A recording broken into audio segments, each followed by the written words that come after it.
একদিন গ্রামের এক ঘরে থাকত রাফি নামে এক বুদ্ধিমান ছেলে। সে খুব পরিশ্রমী আর মায়ের কথা সবসময় শুনত। এক রাতে যখন সবাই ঘুমিয়ে গেছে, তখন এক চোর চুপি চুপি রাফিদের ঘরে ঢুকল।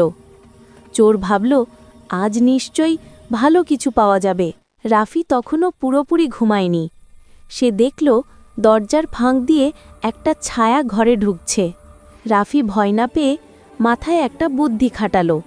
সে হালকা গলায় বলল, মা মা, আমাদের ঘরে নাকি আজ রাতে রাজকোষের পাহারাদার আসবে। চোর এই কথা শুনে ভয় পেয়ে গেল। সে ভাবল, আরে রাজকোষের পাহারাদার এলে তো আমি ধরা পড়ব। এই ভেবে চোর দৌড়ে পালিয়ে গেল। পরের দিন সকালে রাফি হাসতে হাসতে তার মাকে সব বলল। মা বলল, তুই সত্যিই খুব বুদ্ধিমান ছেলে। ভয় না পেয়ে বুদ্ধি খাটিয়ে নিজেকে আর ঘরকে রক্ষা করেছিস। তারপর থেকে রাফি গ্রামের অন্য বাচ্চাদেরও শেখাতে লাগল, ভয় পেও না, বুদ্ধি খাটাও, তাতেই সমস্যা মিটে যাবে। নৈতিক শিক্ষা: বুদ্ধির আর সাহস থাকলে বড় বিপদও সহজে সামলানো যায়।